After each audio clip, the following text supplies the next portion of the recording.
Capítulo 16. De lo que le sucedió al ingenioso hidalgo en la venta que él imaginaba ser castillo. El ventero, que vio a Don Quijote atravesado en el asno, preguntó a Sancho qué mal traía. Sancho le respondió que no era nada, sino que había dado una caída de una peña abajo, y que venía algo brumadas las costillas. Tenía el ventero por mujer a una, no de la condición que suelen tenerlas de semejante trato,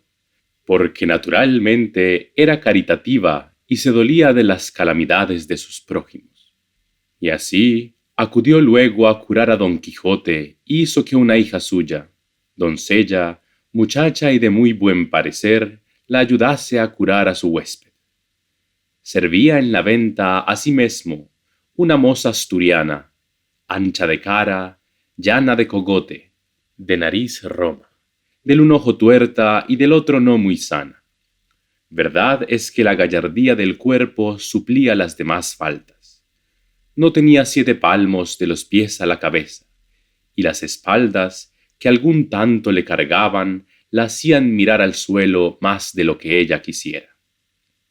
Esta gentil moza, pues, ayudó a la doncella, y las dos hicieron una muy mala cama a Don Quijote en un camaranchón que en otros tiempos daba manifiestos indicios que había servido de pajar muchos años,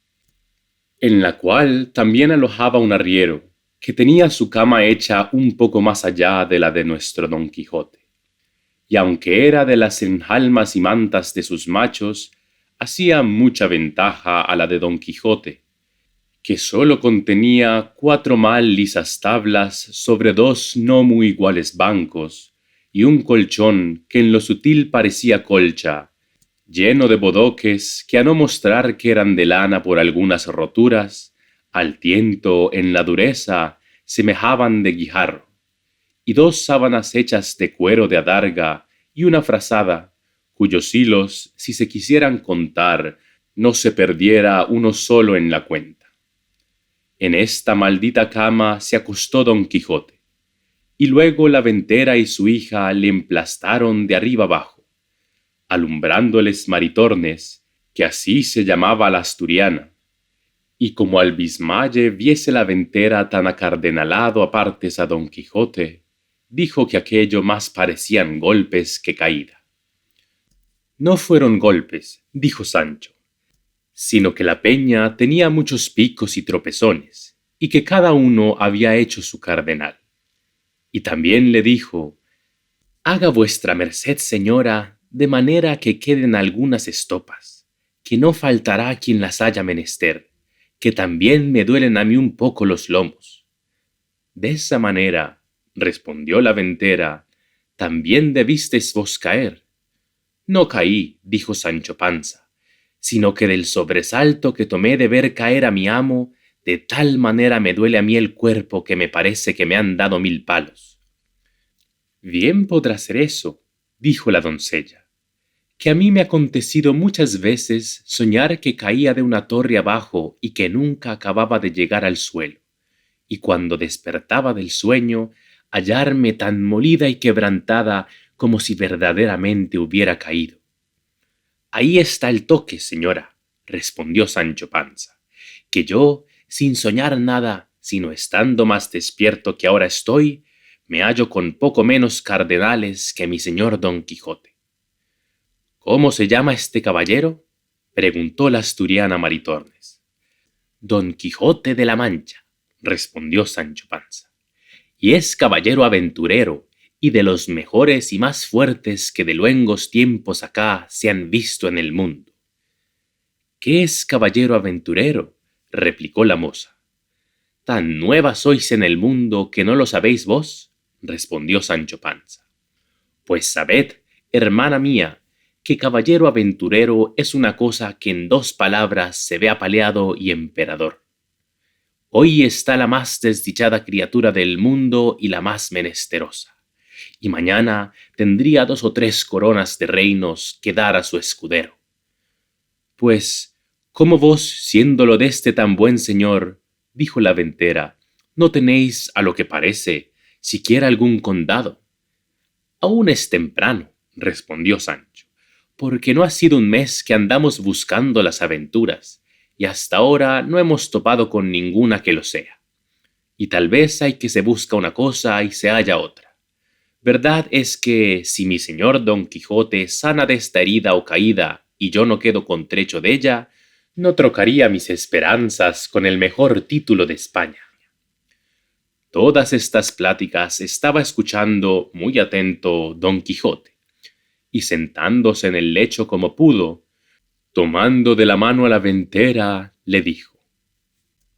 Creedme, fermosa señora, que os podéis llamar venturosa por haber alojado en este vuestro castillo a mi persona, que es tal que si yo no la alabo, es por lo que suele decirse que la alabanza propia envilece. Pero mi escudero os dirá quién soy yo. Solo os digo que tendré eternamente escrito en mi memoria el servicio que me habéis fecho, y plugiera a los altos cielos que el amor no me tuviera tan rendido y tan sujeto a sus leyes, y los ojos de aquella hermosa ingrata que digo entre mis dientes, que los desta hermosa doncella fueran señores de mi libertad.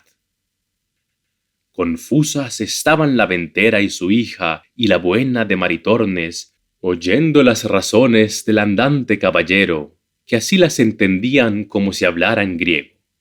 aunque bien alcanzaron que todas se encaminaban a ofrecimiento y requiebros,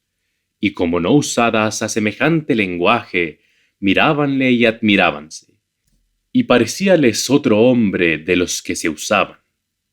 Y agradeciéndole con venteriles razones sus ofrecimientos, le dejaron, y la asturiana Maritornes juró a Sancho que no menos lo había menester que su amo. Había el arriero concertado con ella que aquella noche se refocilarían juntos, y ella le había dado su palabra de que en estando sosegados los huéspedes y durmiendo sus amos, le iría a buscar y satisfacerle el gusto en cuanto le mandase.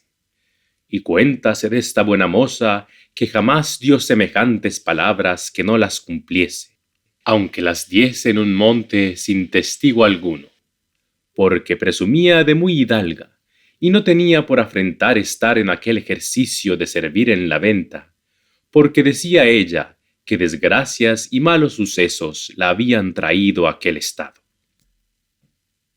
El duro, estrecho, apocado y fementido lecho de Don Quijote estaba primero en mitad de aquel estrellado establo, y luego, junto a él, hizo el suyo Sancho, que sólo contenía una estera de enea y una manta, que antes mostraba ser de angeo tundido que de lana. Sucedía a estos dos lechos el del arriero,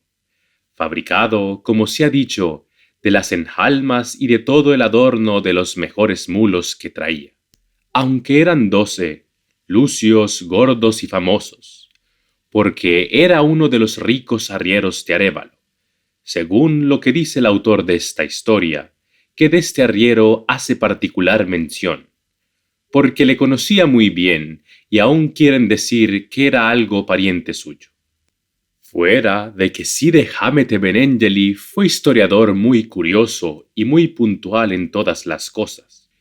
Y échese bien de ver, pues las que quedan referidas, con ser tan mínimas y tan rateras, no las quiso pasar en silencio, de donde podrán tomar ejemplo los historiadores graves, que nos cuentan las acciones tan corta y sucintamente que apenas nos llegan a los labios, dejándose en el tintero, ya por descuido, por malicia o ignorancia, lo más sustancial de la obra. Bien haya 1000 veces el autor de Tablante de Ricamonte y aquel del otro libro donde se cuentan los hechos del conde Tomillas, y con qué puntualidad lo describen todo. Digo, pues, que después de haber visitado el arriero a su recua y dádole el segundo pienso, se tendió en sus enjalmas y se dio a esperar a su puntualísima Maritornes. Ya estaba Sancho bizmado y acostado, y aunque procuraba dormir, no lo consentía el dolor de sus costillas. Y Don Quijote, con el dolor de las suyas, tenía los ojos abiertos como liebre. Toda la venta estaba en silencio, y en toda ella no había otra luz que la que daba una lámpara que colgada en medio del portal ardía. Esta maravillosa quietud y los pensamientos que siempre nuestro caballero traía de los sucesos que a cada paso se cuentan en los libros autores de su desgracia, le trujo a la imaginación una de las extrañas locuras que buenamente imaginarse puede. Y fue que él se imaginó haber llegado a un famoso castillo, que, como se ha dicho, castillos eran a su parecer todas las ventas donde alojaba, y que la hija del ventero lo era del señor del castillo, lo cual, vencida de su gentileza, se había enamorado de él y prometido que aquella noche, a furto de sus padres, vendría a yacer con él en una buena pieza. Y teniendo toda esta quimera que él se había fabricado por firme y valedera, se comenzó a cuitar y a pensar en el peligroso trance en que su honestidad se había de ver, y propuso en su corazón de no cometer alevosía a su señora Dulcinea del Toboso, aunque la mesma reina de Ginebra con su dama Quintañona se le pusiesen delante. Pensando pues en estos disparates, se llegó el tiempo y la hora, que para él fue menguada, de la venida de la Asturiana, la cual, en camisa y descalza, cogidos los cabellos en una albanega de fustán, con tácitos y atentados pasos, entró en el aposento donde los tres se alojaban en busca del arriero. Pero apenas llegó a la puerta, cuando Don Quijote la sintió y sentándose en la cama, a pesar de sus bismas y con el dolor de sus costillas, tendió los brazos para recibir a su fermosa doncella. La asturiana, que toda recogida y callando, iba con las manos delante buscando a su querido, topó con los brazos de Don Quijote, el cual la asió fuertemente de una muñeca y tirándola hacia sí, sin que ella osase hablar palabra, la hizo sentar sobre la cama. Tentóle luego la camisa, y aunque ella era de arpillera, a él le pareció ser de finísimo y delgado cendal. Traía en las muñecas unas cuentas de vidrio, pero a él le dieron vislumbres de preciosas perlas orientales. Los cabellos, que en alguna manera tiraban a crines, él los marcó por hebras de lucidísimo oro de Arabia, cuyo resplandor al del mismo sol escurecía. Y el aliento, que sin duda alguna olía a ensalada fiambre y trasnochada, a él le pareció que arrojaba de su boca un olor suave y aromático. Y finalmente él la pintó en su imaginación de la misma traza y modo que lo había leído en sus libros de la otra princesa que vino a ver al malferido caballero, vencida de sus amores, con todos los adornos que aquí van puestos. Y era tanta la ceguedad del pobre hidalgo que el tacto, ni el aliento, ni otras cosas que traía en sí la buena doncella no lo desengañaban, las cuales pudieran hacer vomitar a otro que no fuera arriero. Antes le parecía que tenía entre sus brazos a la diosa de la hermosura, y teniéndola bien asida, con voz amorosa y baja le comenzó a decir: «Quisiera hallarme en términos, fermosa y alta señora, de poder pagar tamaña merced como la que con la vista de vuestra gran fermosura me habedes fecho. Pero ha querido la fortuna, que no se cansa de perseguir a los buenos, ponerme en este lecho, donde yago tan molido y quebrantado, que aunque de mi voluntad quisiera satisfacir a la vuestra, fuera imposible. Y más, que se añade a esta imposibilidad otra mayor, que es la prometida fe que tengo dada a la sin par Dulcinea del Toboso, única señora de mis más escondidos pensamientos, que si esto no hubiera de por medio, no fuera yo tan sandio caballero que dejara pasar en blanco la venturosa ocasión en que vuestra gran bondad me ha puesto. Maritornes estaba congojadísima y trasudando de verse tan asida de Don Quijote, y sin entender ni estar atenta a las razones que le decía, procuraba, sin hablar palabra, desasirse. El bueno del arriero, a quien tenían despiertos sus malos deseos desde el punto que entró su coima por la puerta, la sintió. Estuvo atentamente escuchando todo lo que Don Quijote decía, y celoso de que la asturiana le hubiese faltado la palabra por otro, se fue llegando más al lecho de Don Quijote, y estúvose quedo hasta ver en qué paraban aquellas razones que él no podía entender. Pero como vio que la moza forcejeaba por desasirse, y Don Quijote trabajaba por tenela, pareciéndole mal la burla, enarboló el brazo en alto y descargó tan terrible puñada sobre las estrechas quijadas del enamorado caballero, que le bañó toda la boca en sangre. Y no contento con esto, se le subió encima de las costillas y con los pies más que de trote se las paseó todas de cabo a cabo. El lecho, que era un poco endeble y de no firmes fundamentos, no pudiendo sufrir la añadidura del arriero, dio consigo en el suelo, a cuyo gran ruido despertó el ventero, y luego imaginó que debían de ser pendencias de Maritornes, porque habiéndola llamado a voces no respondía. Con esta sospecha se levantó, y encendiendo un candil, se fue hacia donde había sentido la pelaza. La moza, viendo que su amo venía y que era de condición terrible, toda medrosica y alborotada, se acogió a la cama de Sancho Panza, que aún dormía, y allí se acurrucó y se hizo un ovillo. El ventero entró diciendo: «¿A dónde estás, puta? A buen seguro que son tus cosas estas». En esto despertó Sancho, y sintiendo aquel bulto casi encima de sí, pensó que tenía la pesadilla, y comenzó a dar puñadas a una y otra parte, y entre otras alcanzó con no sé cuántas a Maritornes, la cual, sentida del dolor, echando a rodar la honestidad, dio el retorno a Sancho con tantas que a su despecho le quitó el sueño, el cual, viéndose tratar de aquella manera y sin saber de quién,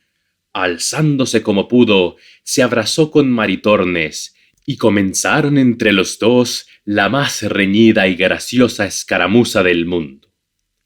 Viendo pues el arriero, a la lumbre del candil del ventero, cuál andaba su dama, dejando a Don Quijote, acudió a darle el socorro necesario.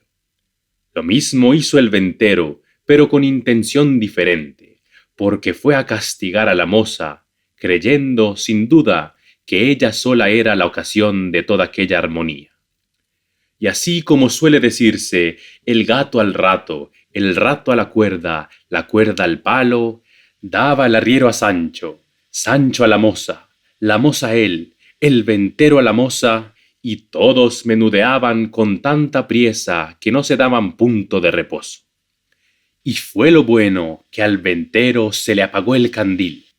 y como quedaron a oscuras, dábanse tan sin compasión todos a bulto, que a doquiera que ponían la mano no dejaban cosa sana. Alojaba acaso aquella noche en la venta un cuadrillero de los que llaman de la Santa Hermandad Vieja de Toledo,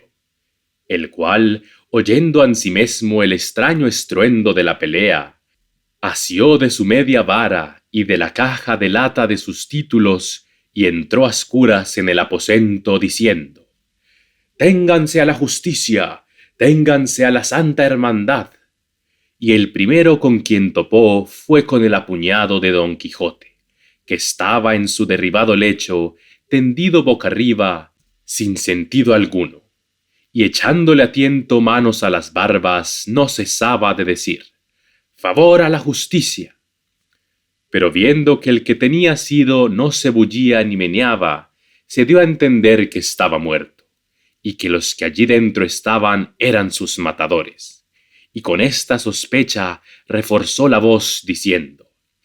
«Ciérrese la puerta de la venta. Miren, no se vaya nadie, que han muerto aquí a un hombre». Esta voz sobresaltó a todos, y cada cual dejó la pendencia en el grado que le tomó la voz. Retiróse el ventero a su aposento, el arriero a sus enjalmas, la moza a su rancho. Solos los desventurados Don Quijote y Sancho no se pudieron mover de donde estaban. Soltó en esto el cuadrillero la barba de Don Quijote, y salió a buscar luz para buscar y prender los delincuentes. Mas no la halló, porque el ventero, de industria, había muerto la lámpara cuando se retiró a su estancia, y fuele forzoso acudir a la chimenea, donde, con mucho trabajo y tiempo, encendió el cuadrillero otro candil.